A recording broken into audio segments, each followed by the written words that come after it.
hope that presentation gave you some concrete tips and suggestions for residential and community landscapes. I now invite you to all turn your cameras on for our Q&A session. Please submit your questions in the chat. I'd like to introduce Wyatt Trauber, who will be moderating our Q&A.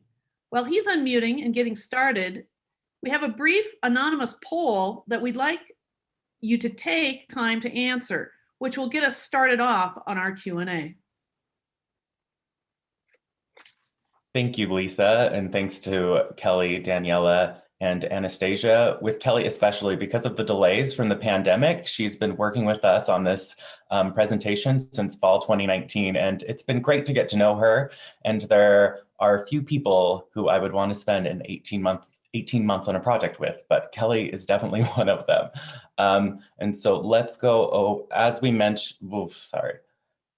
mentioned at the beginning of the event, the researchers you just heard from are only a few of the 140 researchers we have at Utah State specializing in land, water, and air. And some of them are here in this meeting. As we're beginning the interactive portion of this event, I want to invite our other USU Research Landscape faculty to introduce themselves in the chat window and just share a quick description of the type of work they do. If you have questions on those topics, feel free to reach out to them either in the chat or later. You can also find a directory and summary of many of our land, water, and air researchers on the Research Landscapes website. Okay, Kelly, while we're giving people time to respond to the poll, I wanted to share a few quick tidbits from our water efficiency game from the beginning of this event. For those of you who haven't tried your hand at it yet, it asks you 10 two-choice questions about lawn types, mowing, watering, and general care. Anyone who wants to keep playing until the end of the day, anybody who wants to keep playing, you can do so till the end of the day. So far, we have an average of 7 questions right. Kelly, does that square with kind of your working with the public about people know about 70% of the right things to do? Oh, actually, no. I mean, I think it sounds as though I have a very well-informed audience here. I do a lot of direct work with the citizens of the state. However, they are a self-selected population, and I would put them more in the neighborhood of 50%. And what's, okay, cool. What sticks out to you about these results? We have, sorry, oh my gosh, I'm lost. There we go. So it looks like 94% of the people here have a lawn at their home, and their best guess of how old their lawn is 0 to 10 years. Okay. 0 to 10 years is 24%, 10 to 25, 42%, and then 10% of people think their lawn is more than 50 years old. The most common suspected variety is Kentucky Bluegrass. How does that all track with what you know about? Yeah, that seems about right. If not even higher on the Kentucky Bluegrass side. I think that the vast majority of lawns in the state, as I mentioned in the presentation, are comprised mainly of Kentucky Bluegrass, but they also often have other plant materials mixed in, other turf grasses, tall fescue, for example, or fine fescues, which I didn't get into very specifically in the presentation, but those can often be mixed in home lawns. And then as far as the, I'm looking back at the age of lawns, you know, a lot of that is simply tied to the age of the structure. And so, of course, what's happening right now, and where I think we have a fantastic opportunity, is working with developers who are building homes and installing landscapes now. I think that's a tremendous opportunity for us. Those are going to be the very, very young landscapes. But of course, I'm also very interested in those older landscapes. As I mentioned, I did a conversion of one of my own home lawns, and that's something that I have a program with Salt Lake City in the works right now to help folks transition from those higher water use grasses to lower water use varieties. Yeah. So from the RSVP form from this event, we have a couple questions from there. AJ Newsome wanted to know, he's considering swapping his green sea of lawn for a more environmentally friendly choice. The biggest road bump for him is figuring out what to do with his current sprinkler system. Can you refer him to any resources or guides to take care of that? Sure. I'm going to be referring to extension quite a bit as I do some of these, as I answer some of these questions. Extension is just a tremendous resource right across the state. As Mr. Niederhauser mentioned at the very beginning, we do have county offices in every single state. And I would encourage, I believe it was AJ, to get in touch with his local county extension office to identify some of those resources. But he can also find those on the extension website. We are also great partners with many of the water conservancy districts in the state, and there are a number of tremendous demonstration gardens where he can see different types of irrigation products installed and functioning. For example, the Conservation Garden Park, which is in West Jordan at the Jordan Valley Water Conservancy District, the USU Botanical Center Gardens, which are in Kaysville, as well as a number of others across the state. So there are a lot of resources to help in those transitions. And I would also just add to that, you can do a lot with your existing irrigation system and adapting it to changes in the landscape. So there are specific products, which we probably don't have time to get into right now, but there are some fairly simple ways to make those changes so that the irrigation system is appropriate for whatever changes you want to make. Yeah. Our next question is from Errol Fife. He's asking about pasture grass for horses.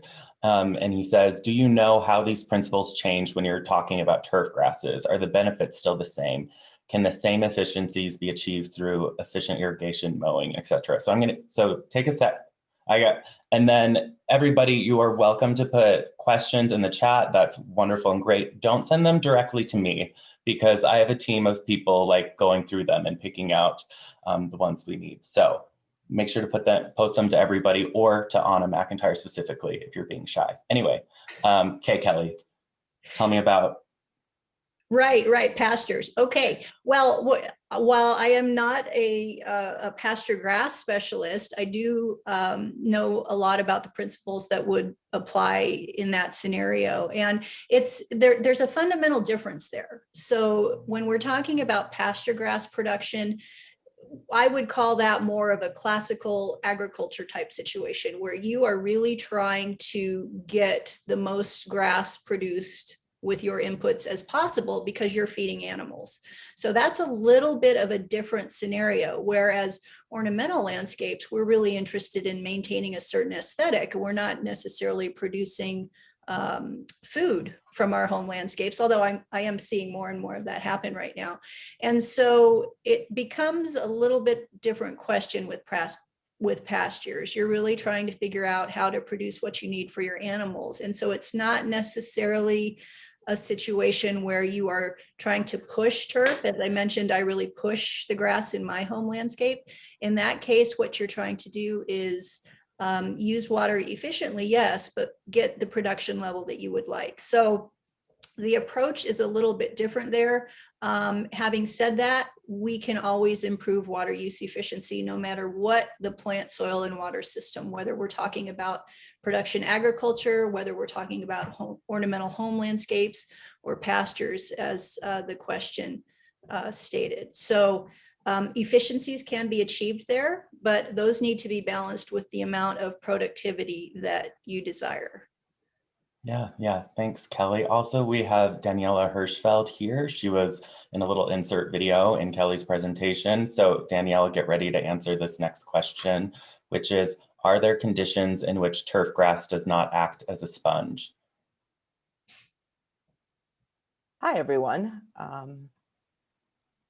Nice to see Hello. all these faces. Hi. I know I'm just sort of popping in for a little bit. Kelly, it's nice to be doing this with you. This is the first time you two have met? This Yes. is actually, yes. We'll have to work on meeting in real life once once we're all done with being these funny squares on our screens, which is sort of a disconcerting and difficult time.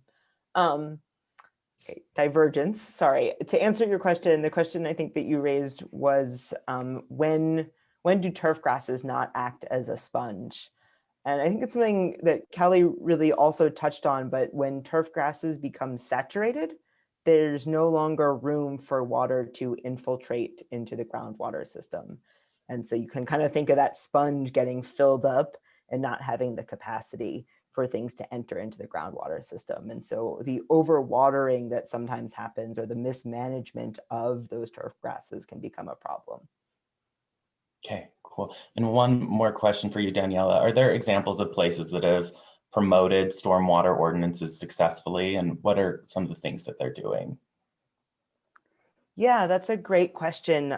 So ironically, most of my work and research was in coastal landscapes prior to this. And so I'm very familiar with coastal settings where they have implemented stormwater management ordinances, one place being Falmouth on Cape Cod. Similarly, I know many cities with a lot more pavement have been working really hard on stormwater management. Philadelphia has been doing a tremendous amount of work in that area, as has San Francisco. But I also wanted to share, there's a model ordinance that is available through EPA. So I'll put it here in the chat. I thought that was a really good resource for cities that are thinking about doing this kind of work. Awesome. Okay, thanks, Daniela. If anybody has any questions for Daniela, I might make her pop in at the end, but I don't know, we'll see. Anyway, and Kelly, now we have a question from Michelle Gorley. Is there a grass that works best in clay soil? Well, of the grasses that I've mentioned, the most commonly used one, there's not one that is particularly better in clay soils. With clay soils, the focus really should be on how you're managing water, and it relates directly to what Daniela just brought up, which is saturated soil under turf and not being able to absorb any stormwater or accept any additional pollutants.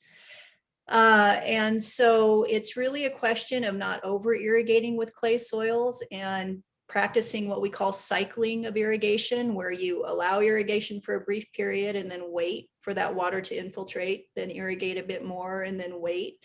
And that's an approach that can be taken with clay soils, but really any of the grasses that I mentioned will work in clay soils. And as I mentioned before, extension resources, we've got a lot of extension resources on other grasses as well, in addition to the ones that I mentioned. Yeah. Judy Short wants to know, how does tall fescue do around trees that create a lot of shade and have a lot of roots that make the ground super bumpy?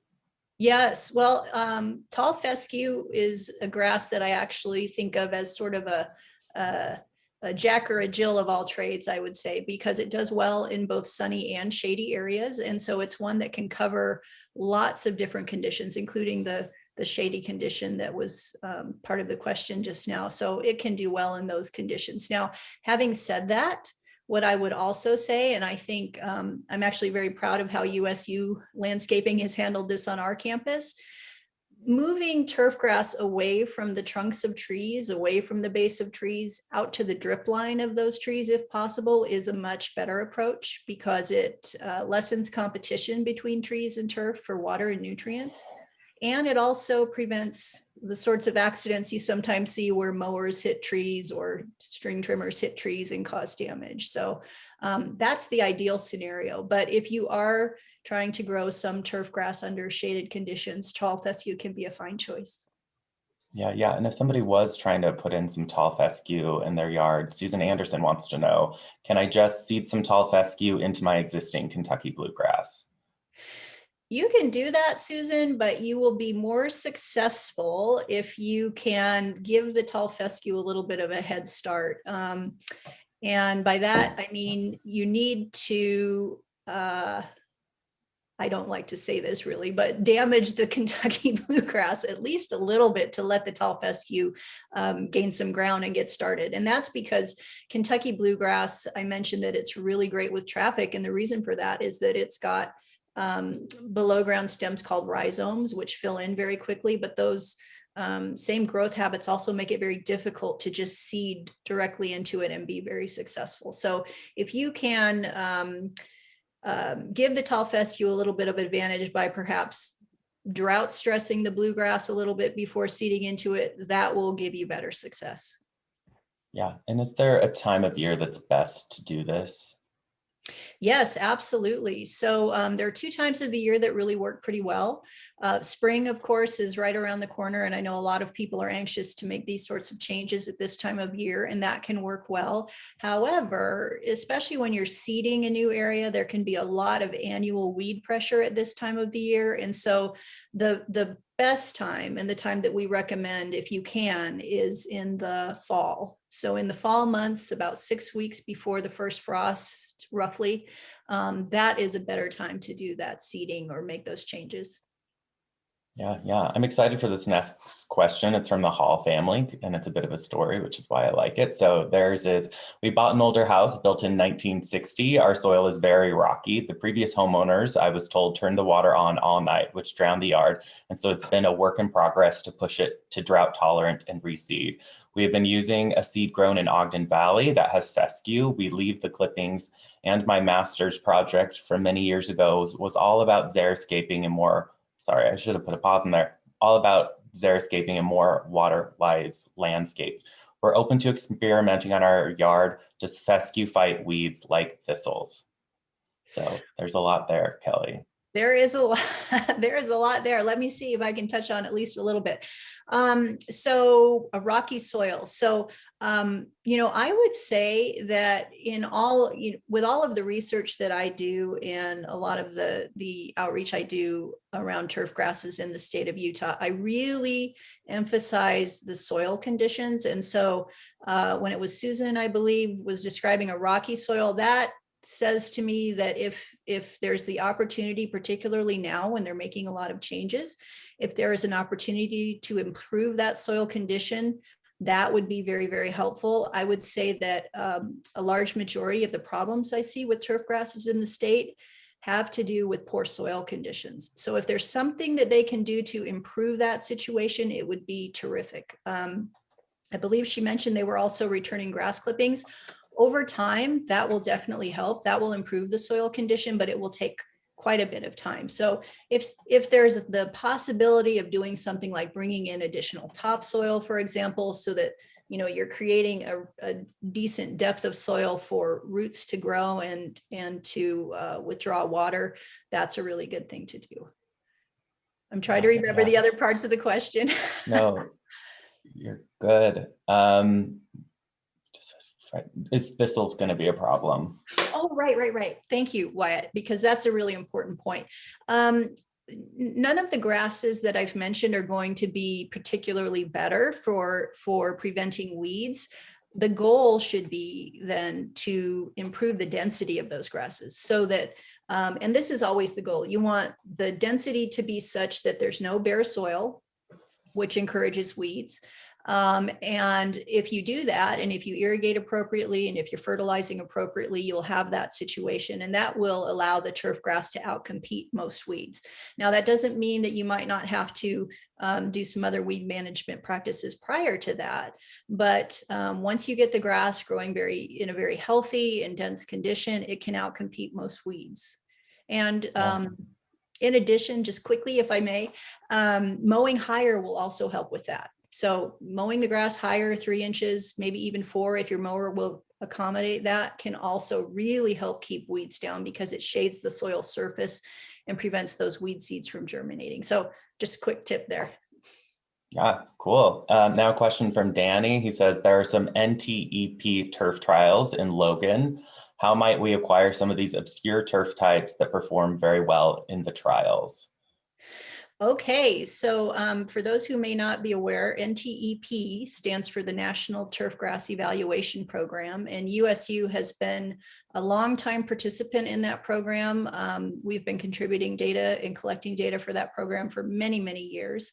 And so this person would have heard about that from us, and that information is also available on their website, which is ntep.org.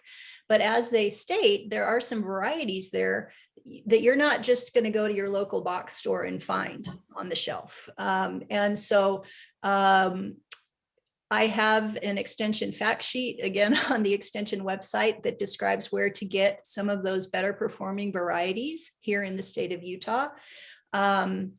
And I believe some of that information may also be in the handbook that has been provided by Link in the chat earlier. So they are available. There are some seed suppliers here in the state of Utah that are great for tracking those down and making those available to the public. So yes, they can be somewhat obscure, but they are available, and we have that information available. Yeah, Dan Wilcoxon also has some questions about this. He says, do you know if any Sod Farms mix turfs? And he also wants to know what you think of Bermuda Tiff 419. I'm assuming it's an obscure species.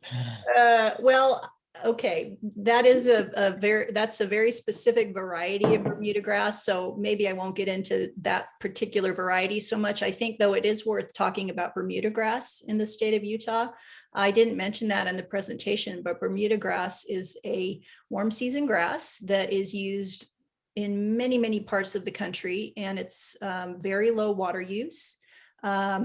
It's terrific in high traffic situations. So I'm thinking soccer fields, sports, parks, etc. However, historically in Utah, Bermuda grass has been considered a noxious weed. And there's only one county in the state where it is legally allowed to be planted, and that is Washington County. But I am hearing, I'll call them rumors lately, that the state weed board is considering making a change there. There was good reason for it being on that list years ago, but the newer varieties that are available are not so weedy or invasive. And so I think we're really missing a tremendous opportunity in using Bermuda grass here in the state of Utah. So I'm hoping to see that change pretty quickly. And then the other part of the question was... He wanted to know about Sod Farms and mixing turf, and yeah. Most of the sod farms that I am aware of actually blend varieties of the same species. There are some that do some mixtures of species. So for example, Kentucky Bluegrass and Tall Fescue. But for the most part, what they will do is, for example, blend 5 different varieties of Kentucky Bluegrass and grow that. Okay, and now a question from Lily Martindale. She says, what are your thoughts on alternative ground covers such as Yarrow? How do they compare to traditional turf grass? So thanks for that question. I actually have a colleague, Dr. Paul Johnson, who has done some extensive work in this area. And we have some plots of Yarrow at our research farm in Logan, Utah, that has done really well. I think that if you don't need a plant material that can really function well with traffic, something like that can be a good choice for you. I have some other research myself where we're looking at mixing in different types of clovers to our grasses to improve their functionality. And so, you know, there are just a ton of options out there as far as other ground covers that can really work well. And again, it kind of goes back to my presentation with the detective job. You know, it's really a lot of questions, a lot of information that I would be looking to discover about how you plan to use the area. So they can be fine choices. It really just depends on how you need it to function in your life. Yeah. Becca R. from Salt Lake City Transportation wants to know, her lawn is mostly creeping bluebell and Ailanthus tree sprouts. You can correct my pronunciation. These plants are quite hardy and don't need any irrigation. I spend a lot of time trying to kill both of them, but it has occurred to me that maybe I should just mow the creeping bluebell and call it good. It's green. You know, that when I'm talking with folks about what they'd like to have in their landscape, that is one of the questions. And I've heard even other folks in extension say, you know, I had this really weedy grass in my landscape and eventually I just gave up and now I have a quackgrass lawn, which by the way is quite a noxious weed in the state. So yeah, you know, sometimes it can be just a question of giving in. You know, giving in is still giving, and that can be an okay choice. Yeah. Rachel Shilton wants to know, what do you use for cover around a tree brace? You know, if you're not going to have as much grass there. Yeah. Okay. Well, there are lots of options there. USU uses a mulch around the trees, and that works really well to keep the weeds down. That can be one choice. I've seen bare soil. That's not my favorite choice, but I've seen that. I've seen rock mulch in some cases. I actually have quite a bit of rock mulch in my own home landscape that is right around the trees. And so essentially any kind of mulch material can work. Yeah, yeah. And Lauren Brooks wants to know, what are your thoughts on permeable pavers, gravel grids, and other things to reduce the compressions of soil, especially in high traffic lawns? Well, maybe I'd invite Daniela to chime in here if she'd like to. I've seen them Yeah. work very, very well. I mean, Daniela, would you like to add anything there? Yeah, I mean, I think that it's a lot about where the appropriate placement for a permeable paver is. In my talk, I mentioned putting them, in driveways. They're certainly not ideal for the yard where kids are running and playing, but they're great for certain locations and certain settings. And I think they work really well to help the water infiltrate into the ground and keep the water out of the stormwater systems. And if I may just add, I've seen them used very, very effectively in side yards where perhaps, you're really just using that space to access the backyard perhaps. And so you don't necessarily need grass there, but you do need a path that's going to work with a lot of traffic. Yeah, yeah. So we've been grouping questions, and the next questions will be about irrigation and broader community issues. We can get back to grass type questions after the event is over. We'll have a little break, and then Kelly will stick around, and you can ask her more questions there if you'd like. So now to some of the irrigation questions, and this one's from Ian Weaver. He says, what was the name of the weather thing that you can use to help you know how to change how much you irrigate and where you can find it? So, yep, Wi-Fi, just. Ooh. Does he mean a controller perhaps? Or perhaps the Division of Water Resources irrigation guide? Is that perhaps? Okay, so I think he's talking about the controllers. Oh, okay. I'm glad you asked that question because I didn't mention it in the presentation, but I do want to mention it now. So utahwatersavers.com is where everyone can access this information. And this is where the state's Division of Water Resources is rebating irrigation controllers, and not only irrigation controllers there, but other water conservation related information and products. So if that's something you're interested in, I would really encourage you to check that out. But perhaps the question is more about those climate-based irrigation controllers. And I've actually done a fair bit of research with those controllers, including the ones that are now being rebated by the state. And we have found as much as 50% water savings with the use of those controllers over what typical Utahns do. So there is just huge potential there. And there's some newer ones out there now that are Wi-Fi based that you can actually, like many things in our lives now, control from your cell phone. And so a couple of those are being rebated by the state, and they're just terrific options for you. And what they do is they access local weather data. So they're using weather data from your local community to help guide irrigation on your property. So I'm a strong proponent of those controllers, and I think the state is doing a tremendous job by rebating those for the citizens of the state. Yeah, Lauren Brooks would like to know, I would love to hear thoughts on subsurface irrigation for turf grass. I'm considering installing that kind of system in our yard. So tell me what that is, Kelly, and then tell me what you think about it. Okay, well, subsurface drip irrigation is more typically used with ornamental plantings or even in vegetable gardens, things like that, even larger cropping systems where you can essentially have irrigation underground with water being emitted at regular intervals. And it can actually work really, really well with turf. And I think that it's actually an area of growth here in Utah. I think we're going to be seeing more of that done because it simply makes a lot of sense in a climate like ours where there's so much evaporation happening, right? We're so dry during the growing season that if that water can stay below ground at the plant roots and not evaporate from the soil surface, there's the potential there for a lot of savings. So I think it can work just work really well with turf. The concern might be though cost. It can be a little bit spendy, certainly more than an overhead irrigation system, but I think there's just huge potential there. Jeff Lyon wants to know, we have Kentucky Bluegrass for our lawn. We have very sandy soil here. He says he lives in Sandy, Utah. And I've tried to water every 3 days deeply and it just about kills the lawn. We use the IFA 4-step fertilizer program. Last year we tried watering every day, but for a short time. This seemed to help a lot. Is this a good idea or do you have a better suggestion?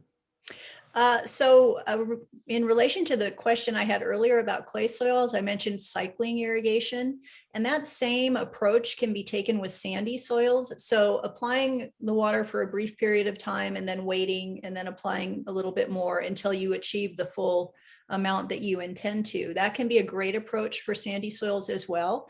But that approach that they also mentioned where they were irrigating, maybe not every third day, but every day for a shorter period of time in sandy soils, that can actually be a better approach, because what happens when you over irrigate in those soils, the water moves past the root zone and then it's lost to the plants. It still enters the groundwater system and there are definitely some benefits there. But if your goal is to irrigate efficiently, you want to keep that water in the root zone of the plant material. Yeah. And now a question from Danny. He says, during the windstorm last year, when large trees were toppled and power lines were broken, could a better watering schedule have prevented some of those trees from falling due to the wind? Oh, I think so. I think that sometimes our tree roots are accessing water in the landscape that is part of the turfgrass irrigation system, and that may not necessarily encourage deep rooting for those trees. But I don't want to go too far down that path because it's very dependent on the trees. Some of our landscape trees are naturally pretty shallowly rooted. Others are more deeply rooted, and that rooting architecture has a great deal to do with how they perform during odd weather events like that windstorm. Now, having said that, that windstorm was something else, and I actually had the opportunity to travel through Sugar House immediately afterwards, and it was just absolutely devastating for so many communities in the state. So, it's very tree dependent, but of course, anything we can do to improve the rooting architecture of those trees, support their health, is going to help in an unusual situation like that. Yeah. And then what role does grass play with soil retention and wind in a situation like that? Well, so, similarly to retaining stormwater on site and working as a biofilter, one of the reasons that turfgrass does that so well is that it's very dense typically. It's got a dense rooting system. And so that is definitely going to keep soil on site. That was one of the unintended negative consequences in California from some of the turf removal programs. Actually, when turf was removed, there was actually quite a bit of soil lost. Because large areas were covered entirely with mulch without any accommodation for runoff. And so grass, just by the nature of its growth, is going to keep soil on site and prevent erosion. Yeah. And now a comment from Jenna. She says, just a little tip, you can take classes through Localscapes online for tips and information on creating a more water-wise landscape. Tell me a little bit about the Localscapes website, Sure. if you know. Sure. Yes, I do. So Localscapes is a program that was started by an agency that we partner with quite a bit, and that's the Jordan Valley Water Conservancy District. And the ideas are essentially water-wise landscaping ideas. They're sound concepts. They've been proven. They've done a tremendous job of putting together some example landscape designs, which I think can be a place where folks tend to stumble a bit. They're not necessarily landscape designers and they don't necessarily know how to arrange things. But what Localscapes has done is created some example designs and then integrated that with the standard water-wise landscaping principles that we all promote. And so that is, it's a terrific opportunity for folks to get some design assistance and implement some of these water-wise practices. Yeah. And now on to a section kind of about questions on community issues. Rachel Shilton wants to know, how do we encourage developers to install better turf choices when they are building out new developments, also making water-wise plants more available to the public through commercial nurseries? Right. So that is something that I would really like to crack. I would really like for developers to be aware of and considering these other options. And this also relates to the other plant material. You know, it's simply a case of demand. When more folks ask for water-wise plants, when they frequent those nurseries that do have them more often, that's going to expand the market in this state. I think, you know, I've been in Utah for 20 years and I've seen that changing over time. I think we are moving in the right direction. And I know that many of my colleagues and friends at the Water Conservancy districts are working hard to get developers to consider some of these better choices. And, you know, if things keep going the way they're going, you know, this year where we're having really serious drought concerns, I think at some point it may become a requirement for developers to use those lower water use plant materials. And I would love to help them out with making some choices of lower water use turfs. Yeah. Our next question is from Peter Reichard. And Kelly, I think we might have Dave Anderson or Jake Powell pop in on this question after you answer it, just because they might have something to say.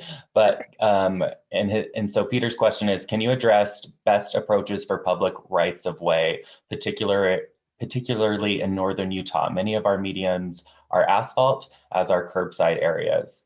Yeah. I'm actually going to toss that directly to Jake and Dave.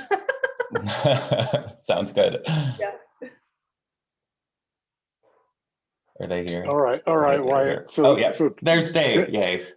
Tell me the question again. Okay. I was just loving listening to Kelly, and I missed the question.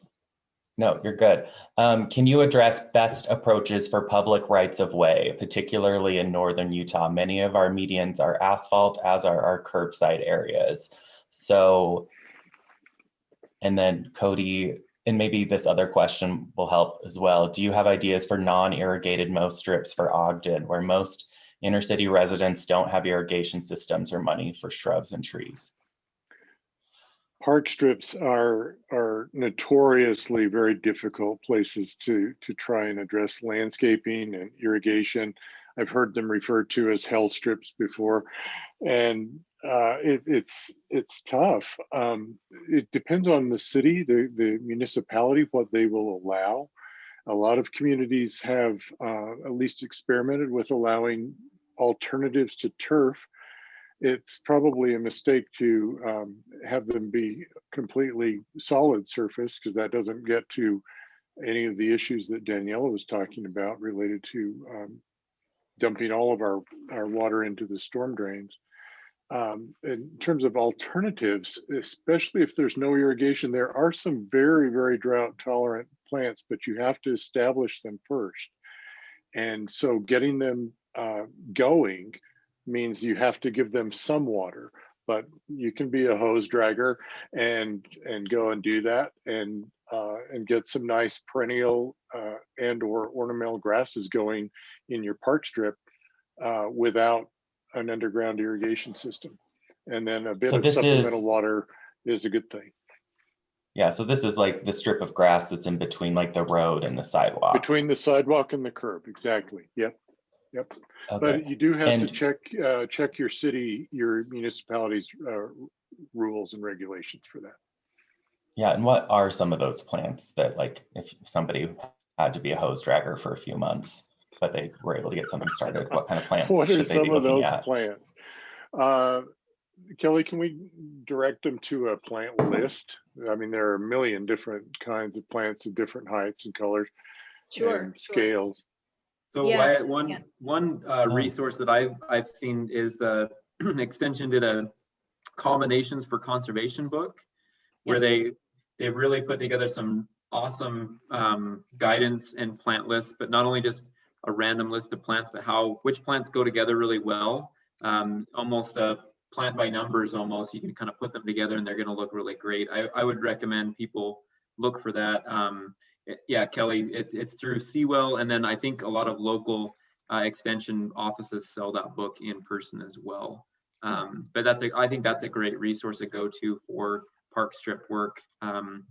one other sort of opportunity I think in park strips or those public spaces is we tend to make things into bumps, and if we invert them and we end up capturing water instead of letting the water run off, I think there's opportunities to create little micro dishes where when it does rain or when it does snow, it captures just a little bit more of that water and can help get those plants a little further along. It's just one simple, just a matter of changing the landform. Awesome. Thank you, Dave Anderson and Jake Powell, both you were both participants in our last Research Landscapes, so it's good to hear from you again. Kelly, is a mow strip a common word that people just know what that means? Because I grew up in the middle of nowhere, so we didn't have sidewalks.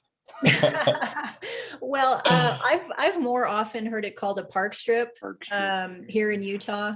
I haven't heard mow strip used too often, but that's essentially what it boils down to. If you've got grass in that teeny little narrow spot, it is a mow strip. Okay. But I've heard it more often described as a park strip. Okay, cool. Okay, back to the questions. This one is from R. Scott Wallace.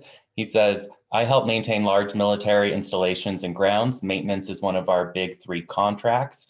What can large land managers do to keep maintenance costs down without removing large portions of the landscape?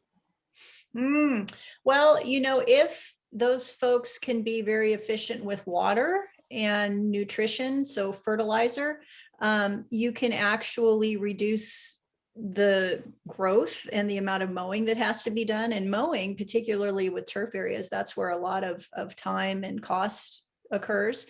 So that's one thing to do. So being as efficient as possible with the water is going to reduce mowing and maintenance cost on the turf grass. And then there are, not to get too far into the weeds, but there are some products such as plant growth regulators that can also slow growth and reduce maintenance costs, things like that. But really, over time, what we need to see is a transition of higher water use, higher maintenance plant materials to lower water use, lower maintenance plant materials. And I know that's sometimes not a practical possibility, but that is where we really need to be thinking of going. Yeah. And so now another question is, a lot of your work is done in association with the Center for Water Efficient Landscaping. Do you want to give a quick overview of its mission and some of the programs it has for the public? Sure. As I mentioned in the video, I'm very, very fortunate to be associated with the Center for Water Efficient Landscaping, which was actually founded in 1999. I have a former colleague, Dr. Larry Rupp, who was very instrumental in getting the center started with support from the state legislature. And we now have, in typical times, we would have 5 faculty members associated with the center. We have had a recent retirement, so we are looking to replace one of those folks. But the center's mission really is to conduct research on water efficient landscaping and to extend that research to the public. So a couple of us who work within the center do have extension appointments. It's part of the land grant mission of USU. And so we work very hard to share that information with the citizens of the state, as well as other partners, such as the Division of Water Resources and the Water Conservancy districts that we work extensively with. So those are the basic goals of the center. And I have at least one colleague from the center on the meeting today. And Joanna, if you'd like to share any part of your work, I know. Okay, well then if you'll indulge me, I do just want to emphasize that in addition to the plant science folks like myself, we also have a colleague, Dr. Joanna Interwada, who really works on the social science and resource policy side of water in the state. She's been very involved with the state's water strategy efforts and worked extensively with the legislature and other folks in water in the state. So that's another aspect of the work that we do. I have a colleague, Dr. Yoping Sun, who does a lot of testing of native plants and determination of which plants work well here, what the challenges may be. Salinity, for example, may be a challenge. How low can the water use be made? of course, the work that I do with turf grasses, and I have another colleague, Dr. Paul Johnson, who also does an extensive amount of work with turf grasses and trialing different turf grass varieties. And I personally also do a lot of work with irrigation technology. I've mentioned the climate-based controllers that I've looked at. I've also looked at soil moisture-based irrigation controllers and very, very efficient sprinkler heads. Subsurface irrigation of turf is something that we're starting to do more research on. Just really broad and extensive work around water-wise plant materials, as well as landscape management with the goal of reducing water use to those landscapes. Yeah. And a final question, Kelly. What does the future look like for resource positive landscapes? If things go well over the next 10 years, what might Utah landscapes look like? Well, one thing that I have observed during my 20 years in Utah is that people are they're very interested in maintaining what I would call a traditional type of landscape. You know, it's almost like the aesthetic that I see quite a bit is almost like an English cottage garden. You know, and I can see two things happening. For my purposes and considering my research, you know, those landscapes, the aesthetics of those landscapes don't necessarily need to change a lot. But what I would certainly like to see is a change in the grasses that are used in those landscapes, and a change in the other plant materials as well. You know, we have lots of work done in the state on which types of perennials, which types of trees, which types of annuals work well in water-wise landscapes. So, you know, I can see that changing. Similar aesthetic, but different plant material. But we talked about localscapes also, and localscapes, again, it's a lot about just implementing the principles of water-wise landscaping with some design guidance. So I can see more of that happening as well. You know, and ideally we combine it all and we have landscapes that are aesthetically pleasing, but lower in water use, and that give folks something to go on. You know, I think that one of the inspirations for localscapes was that a lot of folks just don't really know where to begin. And so they've done a terrific job in getting folks started that way. You know, and one of the other things that I really like about working in water and landscaping here in Utah is that it's a fairly small group across the state, you know, working in this area professionally, and we all know one another and we all collaborate really well. And so we're able to promote a consistent message. Yeah, awesome. Thank you. This has been fun, but we're out of time. We have several questions we didn't get to from Susan Anderson, Shelley, Judy Short, Tammy Owen, Lonnie Lott, Megan, and Danny. If you guys want to stay on after the end, we'll make Kelly answer your questions then. Thank you, Kelly, for sharing your time and research, and thanks to our many other USU researchers who support this and land, water, and air work. In case you're curious, we had 3 people score a 10 out of 10 on the water efficiency quiz. They are Matt Kammeyer, Michelle Gorley, Megan Peterson. Will contact you to send you some USU swag. And now I'll turn things over to Vice President for Research, Lisa Barreau, to conclude this meeting. Thank you, Wyatt. And thank you to all of you who have joined us today for this very lively discussion. Before you leave, we'd appreciate you sharing your feedback with us on this event. There's a survey link that's going to appear in your chat window. If you could just take a few minutes to fill out that survey, we would appreciate it. We're working right now on our next several Research Landscapes events, and we'll be contacting you in the future with our next topics and dates. As Wyatt has said, Kelly will remain following the meeting for a few additional minutes if you have some more specific questions about issues in your community.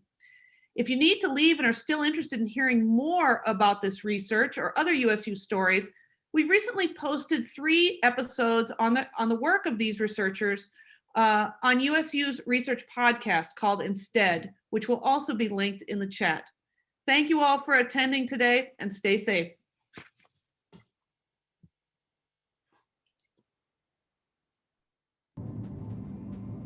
These rural recreation counties are the ones that I've been interested in, and Utah has 7 of them.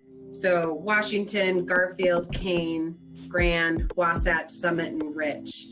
And if you look at population growth over the last decade in some of those counties, it's been really, really high. Things that promote a livable, walkable downtown core. Those issues in our studio were introduced and put forward to Pocatello in the same light that those issues were put forward to Idaho Falls 35 years ago. Oh my God, I feel like you just have to model it after some tiny Mediterranean village that's like highly walkable, integrated neighborhoods, lots of green space for exercise, intergenerational communities, lots of opportunities for people to get together. I think people in Utah, have a really strong emphasis on genealogy and history. My friends, her family can trace their beginnings to 1600s. My story stops at my grandfather. People keep talking about being able to trace where you come from because that's the place where you draw pride in who you are. Across the Intermountain West, we don't want to be blank. And the list that you just rattled off are some of the communities that tend to be high on that list of who they don't want to be. The more beneficial question to those communities and to the citizens of those communities is, what do you want to be then? If you know what you don't want to be, what do you want to become? And then start to create not only the vision, but the policies and framework to make that vision a reality is what we're encouraging communities to do. Because what we're seeing more often than not is communities putting their head in the sand, for lack of better terms, and letting growth and development occur on someone else's terms and not the community's terms.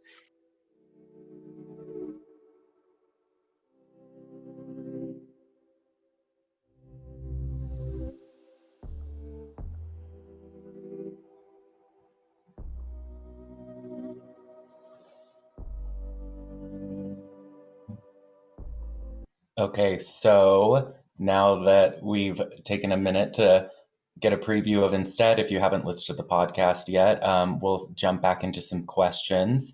So this one is from Susan Anderson, and she wants to know, why do I have bumps in my grass? And I also want to know that because my baseball field, when I played baseball in high school, like everybody hated playing on our field because it was so bumpy and so grounders were impossible. Anyway, bumps in grass. Well, there can be a few reasons for that.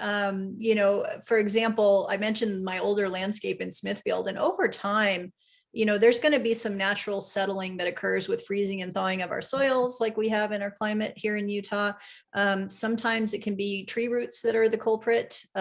Also, especially in the springtime, we can actually get a lot of that occurring with earthworm activity. And sometimes I get folks saying, well, how do I control these earthworms? And I say, well, you don't, because they're actually indicating you have a very healthy turf and soil system. So those can be the cause. And if it's a real issue that you need to deal with, so that you can play baseball, you can consider filling in some of those lower lying areas with some soil. You can consider rolling the area with a weighted roller that can be rented from most equipment rental companies in the state. So there are a few options there. And it just depends, I keep saying this, it just depends, but it has so much to do with how much work you want to put into it and what resources you have available to do that. So Susan, I see you there. If you want to chat with me, we could go into great detail on this question, but you do have some options. Yeah. And why would somebody aerate their lawn? Like, what is the deal with that? And that's just a question for me, because I just hate it. Because there's just little dirt clods everywhere. Yeah, so aeration is a practice that can be used for home landscapes. And what it does is it actually improves air and water movement in the turf and soil system. And that can be a really good thing if the soil is compacted. Like, any of us who work on campus have seen those trails all around our campus from student foot traffic, right? And so aeration is something that can help those areas. It can actually encourage air and water movement and encourage the turf to regrow, assuming we can ever prevent students from walking in those places. But it's also something that we do when there is thatch buildup in turf. And thatch it's a part of the plant that's below the leaves, but above the soil. And sometimes it can get a little bit too thick. And so aeration can, again, encourage air and water movement and microbial activity, which will actually break down that thatch layer. So it's something that can be a terrific management practice with grasses, but it's not necessary if you don't have compaction or a thatch issue. Yeah, Shelley has a question about thatch. She says, I'm from Washington State and leaving clippings on the lawn resulted in major thatching issues. Is that not a potential problem here in Utah? And don't the clippings interfere with treatments? Like fertilizer, herbicides, insecticides, yeah. Okay, so thatch is actually not comprised of grass clippings. Thatch is actually roots and stems for the most part, not the leaves, which are what we get when we mow and generate clippings. Now it can, if you're not mowing on a regular enough basis and they get to be quite long, what you may be referring to is just the buildup of clippings on the surface because they've gotten too long. And so that could be solved simply by mowing more frequently. Now, to answer the other part of that question, the grasses that we typically grow here in Utah are not heavy thatch producers, unlike some others that grow in the country. And so, you know, it's generally not so much of an issue here, particularly if you're judicious with your water and fertilizer applications. You don't want to overdo either of those things because it can actually encourage excessive thatch production. Yeah, yeah. And now question. One last thing, No, go. Sorry, Wyatt. The other part of that question was whether it interfered with other treatments, and the answer is no. Okay. Susan Anderson wants to know, how about field bindweed in my turf? Or bindweed, maybe. I don't know. So what is, yeah, and what is it? Because I don't know. Bindweed, ooh, it's like the #1 worst weed in the state. But fortunately, in turfgrass areas, it can be managed, and there is an active herbicide ingredient called quinclorac. I'm going to type it in the chat right now. That, whoops, sorry, I went to a direct chat there. That can be found in different products that actually is quite effective against bindweed, and it is a broadleaf herbicide, which means that you can apply it to your turf areas without damaging the grass, but it will definitely help with the bindweed. It's not going to be a one and done situation. It's going to be something that you have to be consistent with, but you can get effective control. Yeah, yeah. And now a comment from Paul Nielsen. He says, I have a lawn care business in Davis County. Most of our clients don't want clippings left on the grass, especially our high net worth clients whose lawns really add beauty to their homes. They don't want the clippings left around. Short of mowing twice in a perpendicular pattern, what do you recommend we do to be able to have the benefits of leaving the clippings on our clients' lawns? Well, Paul, if they will allow it, you know, if you can get there to mow more frequently, that would be the best thing to do. Other things might be, I mentioned during previous questions, plant growth regulators. That might be another thing to do so that when you do get to the property and you're mowing, you're not having an excessive amount of clippings to deal with. But, you know, I hear what you're saying there, and there are going to be some situations where people just aren't willing to entertain that idea. And it's really unfortunate because they're just a terrific resource in terms of improving the health of the system and recycling nutrients into the system. So those are a couple of thoughts I have there, but that's, you know, in my experience in the state, there are some folks who they want what they want, and that's what they want. So that's a challenge. Okay, now Judy Short wants to know about mulch under trees. She says, I have 2 big honey locust trees that are very messy. The teeny leaves aren't a problem, but the big seed pods would have to be hand picked up. Otherwise, you break up bark along with it. They also have a stem down the middle of the leaf clusters, and those will not biodegrade or shred. She says, ask me how I know. And I do want to know. They land in the bark and they stick straight up forever. Hand picking is all that works. So Know your tree before you put a mulch down. I think rock mulches will just heat up the soil and dry out. So what would you do if you had one of these trees? So I have a challenge very similar to that with my rock mulch. And the way that I deal with it is with a blower. And so when that plant material has just fallen, you have a fairly short window of opportunity to use a blower to move it out of the area, in my case, the rock mulch area. But I think what you're describing is a situation where perhaps bark mulch, if you were to do that, might also blow away, and that's not what you want. And so some sort of mulch that would be a little bit heavier and create a little bit denser cover would be helpful. So for example, USU uses a product that is locally available here in Logan, but I think is also sold statewide through different nurseries and other distributors. And it's a much finer mulch, which over time will settle a bit more and create a surface that you are better able to use a blower or perhaps lightly rake off of that situation. But I know exactly the situation you're describing, and it can be a challenge, and you do have to choose your mulch carefully so that it doesn't become too much of a challenge. Okay, we need to go quick on these last ones, okay, Kelly? Okay. So Okay. Tammy Owen wants to know how to control the voles and gophers coming from the Salt Lake County land behind hers. Oh, that's so interesting.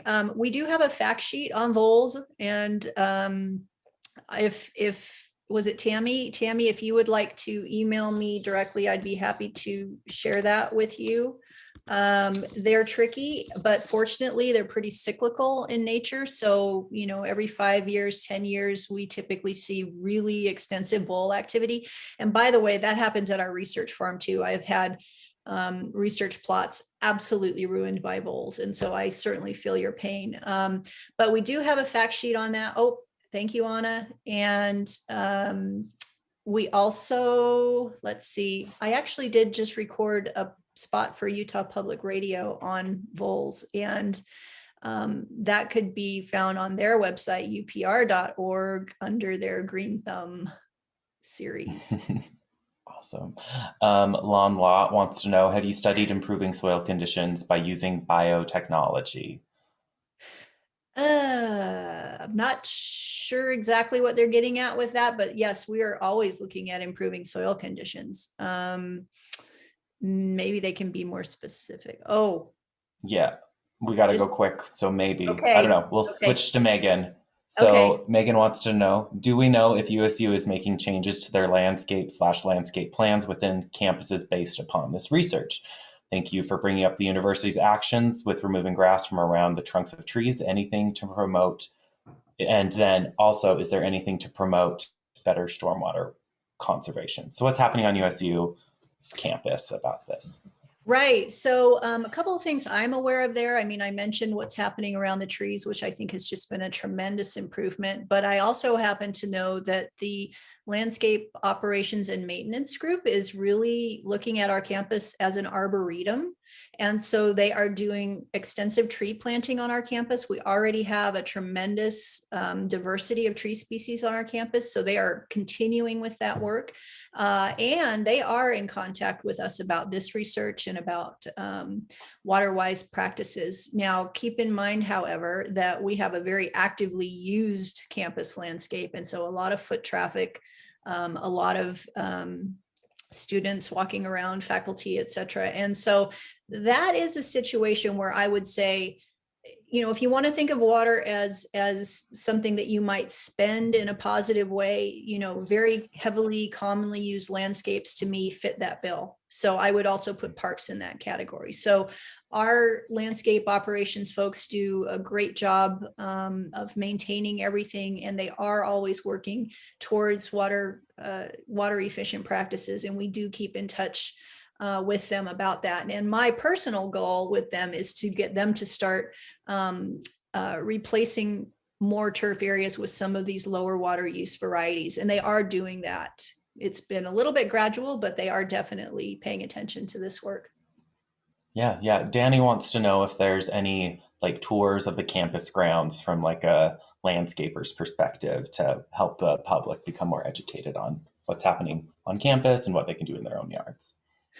Well, I'm not aware of a formal tour that's available. However, at the Center for Water Efficient Landscaping, we have field days typically every other year where we often tour campus and discuss what's happening there. So that is not a routinely available opportunity, but it is an occasionally available opportunity. Are there tours happening down in the Kaysville Yes. Gardens? Yes. So tell them about that. So the USU Botanical Center, which is located in Kaysville, is another terrific resource. And there are lots of demonstration areas of various sorts, including a really nice arboretum, as well as vegetable gardening, as well as native plant gardening. And so it's simply a matter of contacting them through their website, which I'm thinking someone might be able to quickly put in the chat. But you can actually join the Botanical Center as a member, and that affords you lots of opportunities, but you don't have to necessarily be a member to do some touring there. There are some self-guided tours, and I believe you can also, oh, thank you, Chris. And you can also, I believe, get an in-person tour if you make arrangements with them ahead of time. Awesome. Awesome. Okay. Thank you so much, Kelly, for sticking around, and thanks to everybody else just sticking around to hear some of these answers. I thank you for being a part of this event, Kelly. Oh, you're so welcome. And thank you everyone for hanging in there through the bitter end here. And if you have additional questions, I am very, very happy to entertain those. If you'd like to send me an email, I would be very, very happy to continue the conversation. Awesome. Thanks. All right. Okay. Bye, everyone.